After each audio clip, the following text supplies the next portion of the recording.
She had learned to make herself small. Small enough to slip between the cracks in the walls, small enough to blend into the pale colors of the classroom, small enough not to be noticed by those who threw words like knives. Emily Harper, 15 years old, was not born quiet, life taught her to be. It started years ago, after her mother's final breath echoed through the cold white of the hospital. Her father, a man broken by grief, drifted away like mist in the morning, leaving Emily with her grandmother in a weather-worn house on the edge of a town that seemed too tired to care. She used to sing. She used to laugh. But grief has a strange way of sealing the voice inside your chest. Now, she moved through life like a ghost. Her clothes were simple, often faded. Her shoes had seen too many seasons. She didn't speak unless spoken to. Even then, her replies were short, almost whispers. Her only refuge was art. Her sketchbook was filled with pages of stars, forests, aching eyes, and trembling hands, each line a cry she could not voice. But schools are loud places, and quietness draws attention like a beacon. They started calling her Silent Sally even though her name was Emily. They made sounds when she passed in the halls, ghostly oaths or mocking whispers. Her locker was defaced with sticky notes that said things like, "Why do you even come here?" or "Go haunt somewhere else." She ignored them. She trained herself to stare ahead. Her grandmother had always said, "Let the storm pass around you, not through you." But sometimes, storms are hungry. In room 204, during fourth period history, the world finally pushed too far. The teacher, Mr. Feldman, had stepped out, called to the office, they said. The class buzzed with mischief. In the back corner, Emily sat, sketching quietly in her notebook. She drew a girl in a glass jar, surrounded by people laughing on the outside. That's when Sarah Jennings, the queen of the hallway, locked eyes on her. Sarah was everything Emily wasn't. Rich, loud, magnetic. Her father owned half the strip mall, her mother ran the PTA like a military campaign. Sarah walked with the confidence of someone who thought the world owed her applause. She sauntered over, flanked by her two loyal shadows, Tina and Mariah. "What's Ghost Girl scribbling now?" she asked, loud enough for the class to hear. "A suicide note?" Laughter erupted. Emily didn't respond. Her fingers kept drawing. "Oh, it's art, huh?" Sarah leaned down and snatched the notebook. Emily grabbed the corner, but Sarah yanked it hard. The pages tore. Dozens of delicate sketches fluttered to the floor like fallen leaves, each one vulnerable, exposed. Gasps filled the air. Some kids looked away. Some stifled laughter. Then Sarah saw the one sketch that made her grin curl with cruelty, a drawing of a classroom, desks, and tiny figures, with one girl alone in the corner. "This you?" Sarah sneered.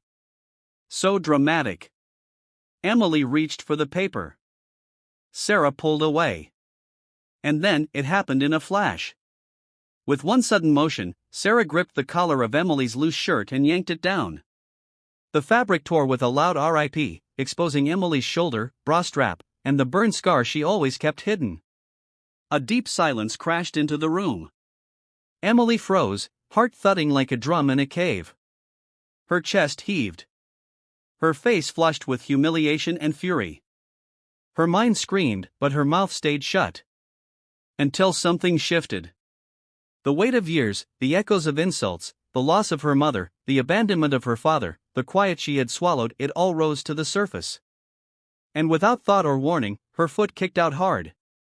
The desk beside her skidded across the floor and slammed into the wall with a deafening crack.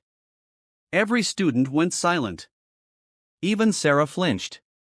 Emily stood, her shirt torn, her fists shaking. She didn't look like a ghost anymore. She looked like a storm. Her voice came out low and fierce, just 6 words. "I'm not your toy. Not anymore."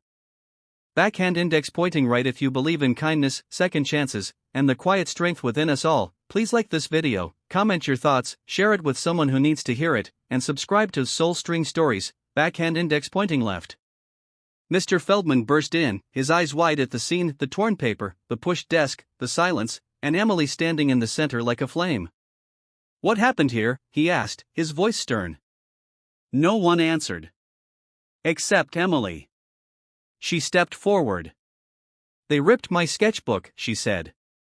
And my shirt. She didn't cry. She didn't shrink. She spoke like someone who was finally done hiding. The administration acted quickly. Sarah and her friends were pulled from class. Suspended. Their parents called. The incident spread through the school like wildfire. Whispers followed Emily in the hallways, but not cruel ones anymore. Curious ones. Respectful ones. Her torn shirt became a symbol. Her art, once scattered and stepped on, was recovered and pinned on the school bulletin board by Mr. Feldman himself. The counselor met with Emily. She expected tears. She got determination. In the weeks that followed, something beautiful happened. Emily began to smile. She joined the art club. Other quiet kids gravitated toward her. Even some loud ones. People sat beside her at lunch. One boy returned one of her sketches, flattened, with careful tape along the edges. Her grandmother beamed when Emily began talking more at home. When she showed her the framed drawing that the principal asked to hang in the office, titled, "The Day I Stood," Emily wasn't suddenly fearless. She still flinched when people shouted. She still had scars, not just on her skin, but deep within. But now, she didn't carry them alone. She was invited to speak at the school's anti-bullying event. She wore a blazer borrowed from her grandmother, and read from a sheet of paper with hands that only trembled a little. Her story reached people, kids who'd been called names, who had sat in corners unnoticed, who'd hidden parts of themselves in silence. Afterward, a girl with glasses hugged her in the hallway and whispered, "You gave me courage." Emily just smiled.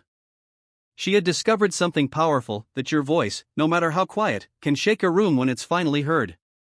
That a desk, when kicked hard enough, can wake the world up. Years later, she would write an illustrated book called The Glass Jar. It told the story of a girl who lived in silence until one day, she cracked the glass and let her voice sing. The book won awards. It was read in classrooms. But to Emily, the real reward was when letters came in from teens who had read it and said, "I see myself in this." Because she had once felt invisible. And now, her story made others feel seen. Backhand index pointing right. If this story touched your heart, please give it a like, leave a comment, and share it with someone who might need this message. Subscribe to Soul String Stories to hear more emotional, true-feeling journeys of transformation, strength, and hope. Backhand index pointing left. Pushpin special request: comment below with a time you finally stood up for yourself or someone else and how it changed you. Your story may help inspire another soul still living in silence. The torn shirt had been sewn, the bruises beneath had faded, and the whispers had quieted, but Emily Harper knew healing wasn't a straight line. After the day she kicked the desk and silenced a classroom, something inside her had changed forever.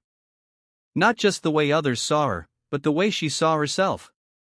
Yet with every step forward, there were shadows. Some students still stared too long. Some teachers treated her gently, too gently, like a glass doll.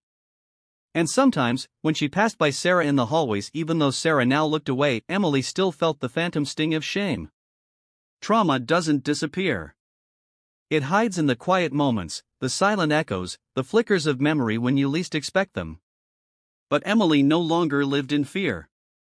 She had become aware of herself, of others, especially of the ones who wore silence the way she once did.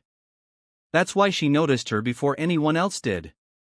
The new girl arrived in early March, just as snow began melting into long gray puddles outside the school gates.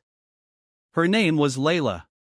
She had a backpack far too big for her shoulders, sleeves that swallowed her hands, and a nervous shuffle that made her seem smaller than she was. No one greeted her. No one sat with her at lunch. And it was too familiar. Too painfully familiar. Emily watched from a distance the first few days. Layla barely made eye contact, kept to the back of classes, and never raised her hand. Emily recognized the signs, the quietness, the shrinking, the silent prayers for invisibility. But by Friday, it began. Whispers. Snickers behind Layla's back. A group of boys mimicked the way she walked. A girl